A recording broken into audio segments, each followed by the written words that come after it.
जो non BJP state में जिनकी भी गवर्नमेंट है, बीजेपी लगातार उनको तंग कर रही है, परेशान कर रही है। तो जो परेशानी अरविंद केजरीवाल जी झेल रहे हैं, ये लोग संविधान को बदलना चाहते हैं, जो हर केस हम लोग मिलकर के होने नहीं देंगे। मैं नीतीश जी का, तेजस्वी जी का और सभी जो गणमान्य नेता उनके साथ आए हैं, उनका तहे दिल से शुक्रिया अदा करता हूं।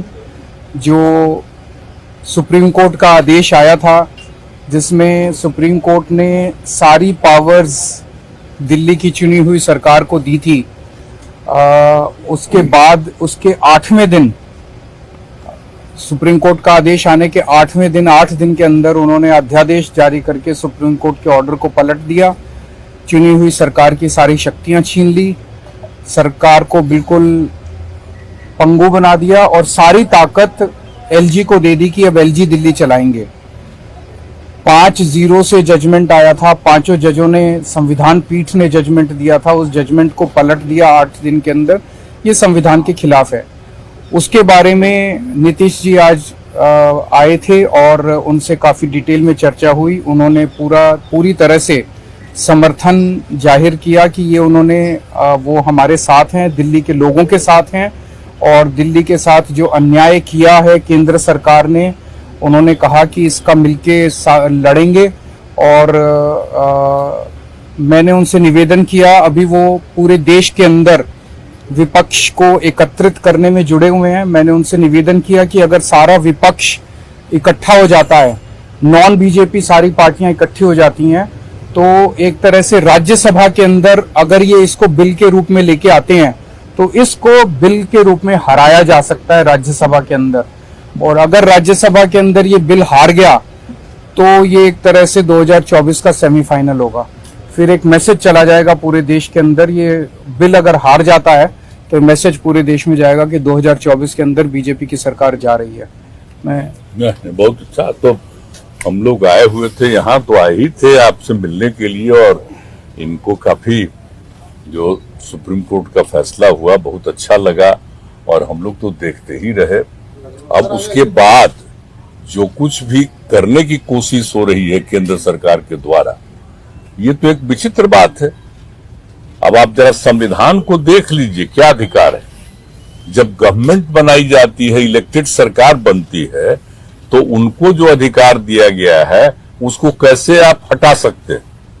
ऐसा तो कुछ नहीं है। लेकिन अब किस तरह से हो रहा, इसलिए तो हम लोग कह रहे हैं कि सारे देश में सब लोग एकजुट हों, ताकि ये लोग संविधान का भी और किसी भी चीज का अपने ढंग से जो इधर से उधर कर रहे हैं, और किस तरह का माहौल बन रहा है। आप दिल्ली में इनको लोगों ने किस तरह से बहुमत दिया है, और किस तरह से सब लोग साथ हैं, और हम लोग इस बात को मानते हैं कि काम कर रहे हैं, बहुत अच्छा काम कर रहे हैं। और उसके बाद सुप्रीम कोर्ट का भी फैसला हो जाए तो राज्य सरकार को जो अधिकार है काम करने का, उस काम को रोक दिया जाएगा। ये सब तो बहुत ही आश्चर्य का विषय। तो ये हम लोग तो बिल्कुल इनके साथ है, और जो कुछ भी है हम लोग जो आगे भी जो मीटिंग करेंगे, जो हम लोग कोशिश कर रहे हैं कि ज्यादा से ज्यादा विपक्षी पार्टियां एकजुट हो जाए और मिल करके हम लोग पूरे देश में अभियान चलाएं, हर राज्य में अभियान चलाएं कि सब कुछ कानून का पालन होना चाहिए, आपस में सब लोगों के बीच में प्रेम और भाईचारे का भाव होना चाहिए, और जिस तरह से लोगों के बीच में विवाद पैदा करने की कोशिश होती है, उन सब चीज को बंद करना चाहिए, और देश आगे बढ़ेगा। ये सब चीज जो हम लोगों के मन में बात है, तो सब लोग तो सहमत है ही। और उसके बाद अगर इस तरह की कोई बात होगा, तो जो कह रहे हैं हम लोग पूरे तौर पर इनके साथ, ये जो भी कह रहे हैं बिल्कुल ठीक कह रहे हैं, इनके साथ हम लोग हैं पूरे तौर पर। हम लोग तेजस्वी जी देखिए, सारी बातें माननीय मुख्यमंत्री जी ने स्पष्ट रूप से कह ही दिया है। आज की मुलाकात खास तौर पे इसलिए है कि जो लोकतंत्र है, लोकतंत्र में चुनी हुई सरकार को जो अधिकार मिले हैं, और जिस प्रकार से जो नॉन बीजेपी स्टेट में जिनकी भी गवर्नमेंट है, बीजेपी लगातार उनको तंग कर रही है, परेशान कर रही है। तो जो परेशानी अरविंद केजरीवाल जी झेल रहे हैं, हम यहाँ पूरी तरीके से इनको समर्थन देने आए हैं कि इनके साथ अन्याय कर रही है केंद्र की सरकार। और जब सुप्रीम कोर्ट का जब जजमेंट आ गया तो सारी चीजें स्पष्ट हो गई, तो कुछ कहने वाली कोई बात ही नहीं है। लेकिन जिस प्रकार से इनको तंग किया जा रहा है या और दूसरे राज्यों में जिस प्रकार से केंद्र भेदभाव कर रही है उन राज्यों के साथ, तो ये कहीं से भी न्यायपूर्ण नहीं है। लोकतंत्र पर ये साफ दिखाता कि खतरा है। ये लोग संविधान को बदलना चाहते हैं, जो हर केस हम लोग मिल करके होने नहीं देंगे। और मान लीजिए अगर दिल्ली में बीजेपी की सरकार रहती तो क्या एलजी की हिम्मत होती इस प्रकार का काम करने की?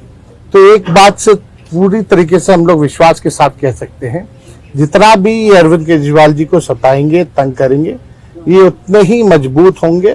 और मैं पूर्ण विश्वास के साथ कह सकता हूं कि बीजेपी कभी भी दिल्ली में वापसी नहीं करेगी। तो हम लोग सब लोग इनके समर्थन में हैं और सब लोग मिलकर के हम लोग जो है देश हित के लिए काम करेंगे।